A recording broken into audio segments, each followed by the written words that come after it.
Hi, everyone. Michelle Mortensen here with some breaking news about Governor Sisolak and the state of Nevada. I will give everyone a few minutes to come on board here so that we can go over all of this information that I found today and was given today. And you can see for yourself what's really going on here. This, of course, is in response to what Governor Sisolak said earlier today, saying that he's threatening a bit more of a shutdown. So I was given some information. I'm going to pass this information on to you that really does show that the threats that he's making are not based in fact whatsoever. In fact, they're based completely and utterly in fear. And it's a real big problem. So we're going to let a few more people get on here, and then I'm going to reveal the big news of what Governor Sisolak has been doing, what he said, and why none of it, that's right, none of it is true. So we're going to let a few more people come on here right now. Is Sisolak going to shut us down? Well, he certainly does sound that way. Let's get right down to it. So Governor Sisolak today got on a phone call with everyone from the COVID response, and he said that the numbers are going in the wrong direction. He says that that his stay-at-home 2.0 order has not necessarily been working, and that he's very, very, very concerned about hospitalizations and the number of cases that are surging. I do want to note that as of today on Wednesday, there were 1,600 cases of coronavirus tested and added to the total, and we've had 3 deaths. Now, when you put that into perspective, that we're a state of 3 million. The fact that you had 3 deaths today is very, very minimal. The fact that you had 1,600 cases is also very, very minimal.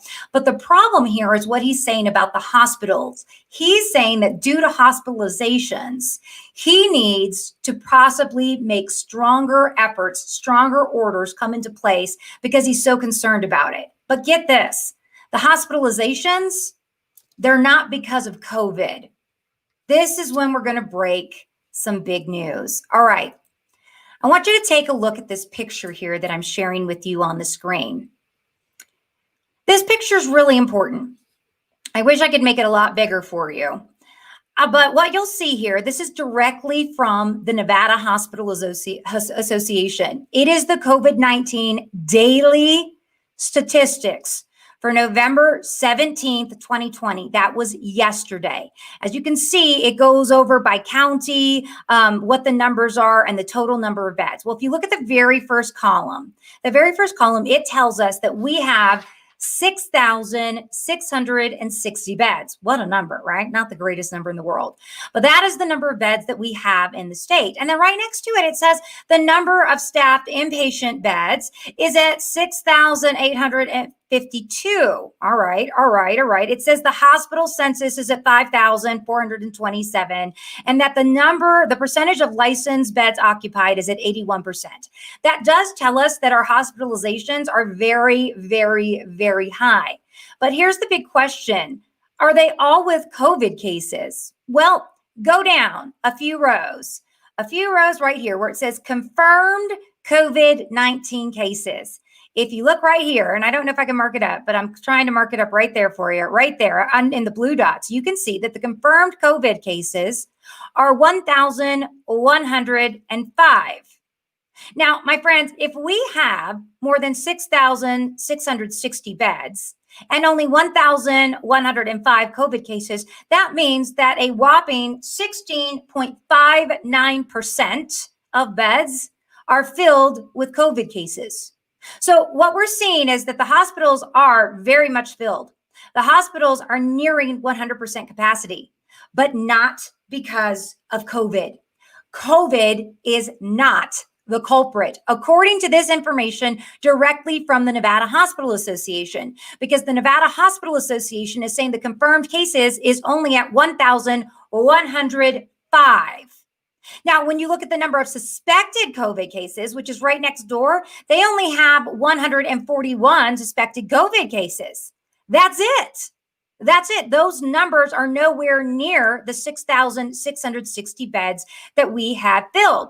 When you see that the ventilators are in use, we're only at 34% of ventilators in use. And again, we don't know that number is ventilators in use with COVID cases, because the number of confirmed or suspected COVID patients on a ventilator, look at this, it's right over here, 104.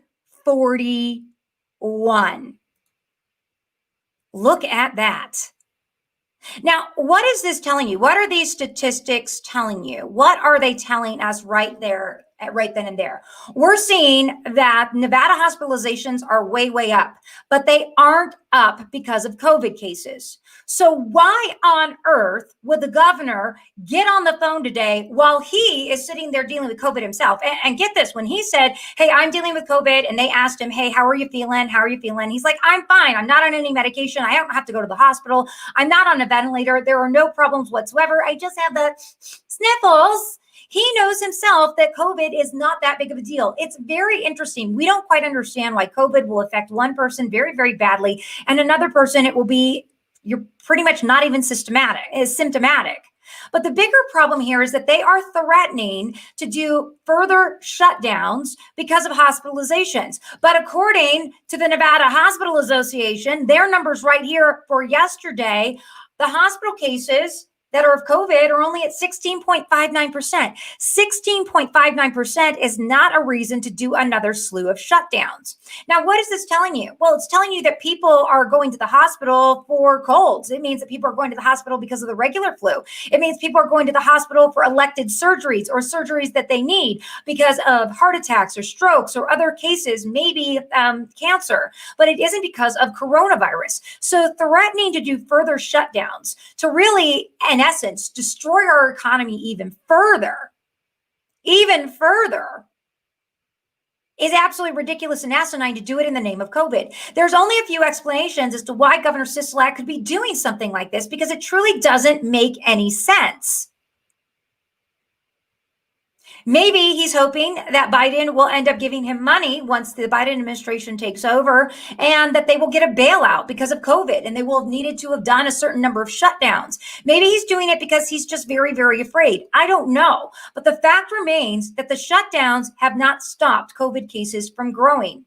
In fact, we did two huge experiments in this country, public health experiments.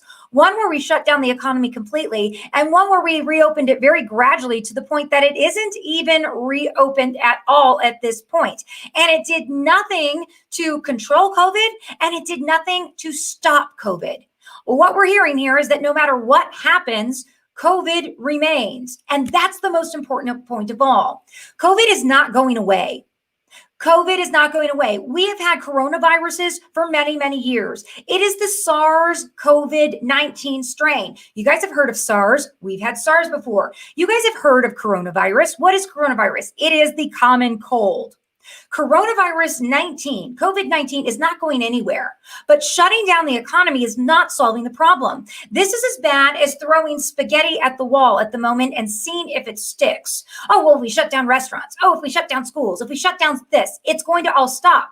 No, COVID is not going to just stop. COVID is not going to magically go away. There's never going to be a time where everything is just hunky-dory dandy like it was many, many, many, many months ago. No, that ship has sailed. That ship has sailed. But that doesn't mean that we need to stop everything, that we need to stop the economy, that we need to stop business, that we need to stop tax dollars from coming in because of fear of COVID.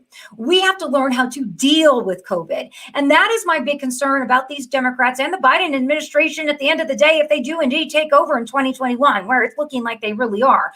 Here's the biggest problem. They are living in fear that we have to learn how to die with this virus. No, we do not need to learn how to die with this virus. We do need to learn how to live with this virus. And every single day that governors like Steve Sisolak, Governor Inslee in Washington, Governor Newsom in California, lay down these parameters and these lockdowns and these shutdowns, stifling our growth and stifling our future, we are only hurting ourselves and our posterity. We are only creating a deeper divide between the rich and poor.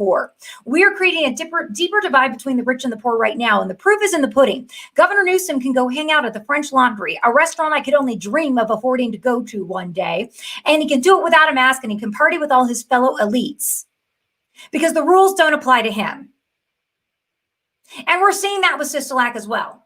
The rules don't apply. In fact, the rules don't even work because Sisolak wears a mask more than anybody. He won't go on TV without a mask. He won't talk to anyone without a mask. And yet he's still got COVID-19. Isn't that funny? Isn't that peculiar? I thought masks work. They don't. Masks are a deterrent. Masks will prevent the spread of COVID. It might slow down the slow of COVID, but it will not prevent you from getting it completely. It is not a catch-all. It is not a perfect system.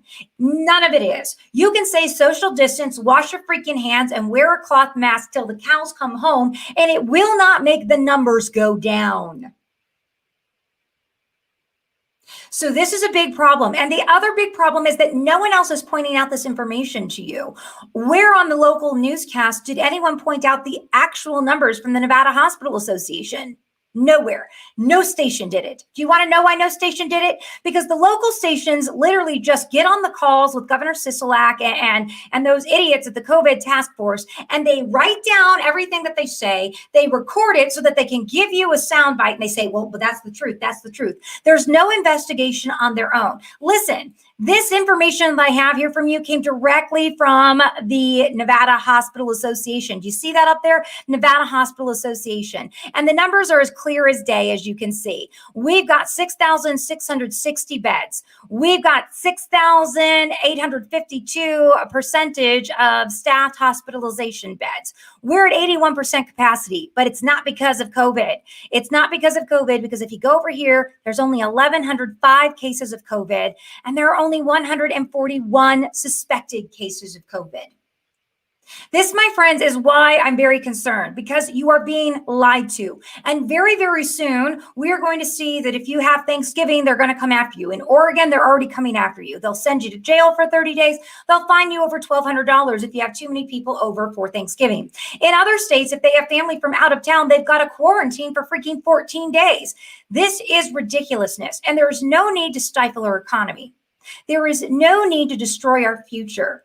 There is no need to do these things that, quite honestly, just don't work out of fear of a disease that we kind of know a great deal about now. I'll admit that in the beginning, in March, we didn't know a lot about this disease. We didn't know a lot at all. Over the past several months, we have made huge medical advancements. In fact, there are now 2 vaccines that are on their way that are more than 94% effective. Whether you believe in the vaccine or not, that's not really the point here. The point is that we are making huge medical advancements, and we are tackling COVID, which is really just like the common cold, in ways that we have never seen before. We have about a 98%, 99% survival rate of COVID-19. So why are we shutting everything down?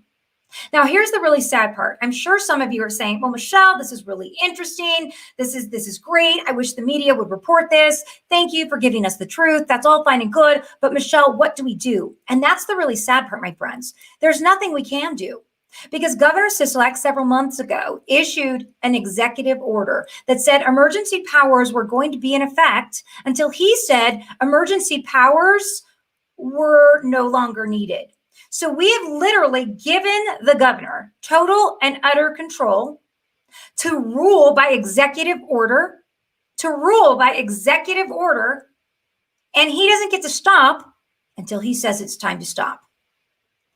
That, my friends, shows you right there, this is all about control. Even the legislature can't do anything at this point because he, under his executive order, is under emergency powers. We have given all power and control to the governor in this type of circumstance. So can we remove him? No, we can't. The soonest we can possibly get rid of him is in 2022 in that election.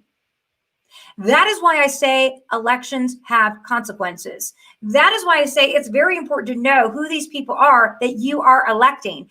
And this is why it goes so much more than party, because it's not about party. It's not that Republicans are good and Democrats are bad or vice versa.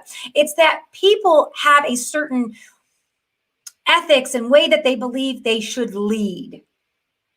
And what we are seeing from Governor Sisolak is that he chooses to lead by a dictatorship, by tyranny, by saying my way or the highway. And quite honestly, it's really, really, really quite a shame. It's really, really quite a shame that we have lost this much power, that we have lost this much of our constitutional freedoms, that we have lost this much of our freedom. And as we sit here and we get to the point where we are going to be celebrating Thanksgiving here in a few days, we have a great deal to be grateful for. Of course, we have our families and our lives and our future to be grateful for, but we also have to be grateful for the fact that we can still get information freely and that the government does not stifle information flowing freely right now. And I can give you this information from the Nevada Hospital Association, even though the media refuses to put it out themselves. It's a shame. It's disgusting. It's awful that the people are not telling you the truth. Now, I want to just reiterate for anybody who just came in. Not only has this information that I'm sharing with you from the Nevada Hospitals Association shown that COVID cases are not overrunning our hospitals. COVID cases make up about 16.59% of the beds in hospitals right now. What it is showing us, though, is that our hospitals are at capacity. Our hospitals are at capacity. They are at 100%, which you could then argue, well, then it's very important that we get a control of COVID so it's not an even bigger problem. Okay, that's fine. But let's talk about why our hospitals are at capacity.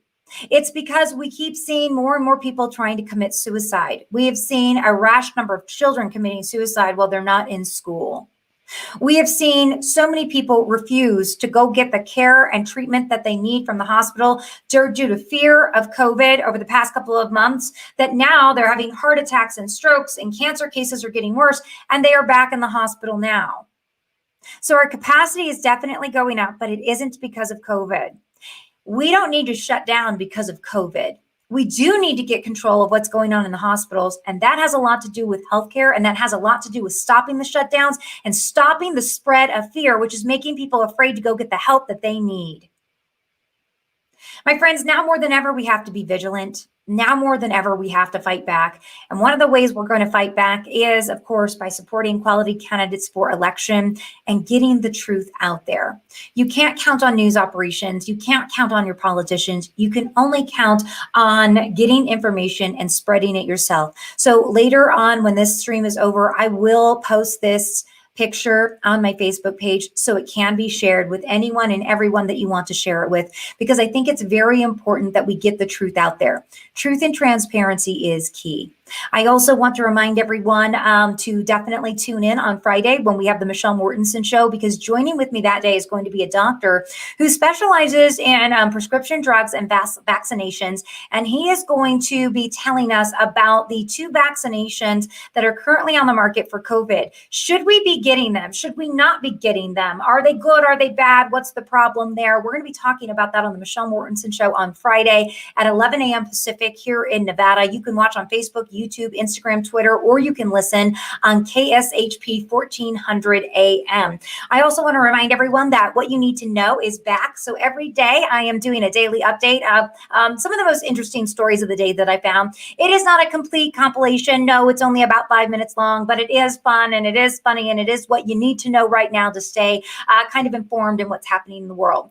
Before I get off here, I will take a couple of questions. If people have any questions, I'm trying to read them right now from Facebook and YouTube as they come in. Someone said I should run for office. My gosh, I've done it twice now. Can't seem to get past the primaries. So for whatever reason, Republicans don't want to push me through. So blame them, not me. Let's see what else. Government is for the people, by the people. Transparency is key. We will watch you. Thank you. Well, Chris, I do appreciate that so much. All right. So if you have any questions, go ahead and get those in now, or we will be going. People are asking, why won't the recalls work? The recalls were designed to require so many signatures at this point that no recall is ever going to work again. It was kind of like a fail-safe that the Democrats put in to make sure that all recalls are stopped at the very get-go, that it's impossible for them to get those signatures. So as a result, recalls just aren't going to be happening. And that is unfortunate and it's somewhat good depending on the way that you view government. I'm certainly one who doesn't believe recalls are the best form of action. I believe we have an opportunity to recall people every single time we go to the polls and vote.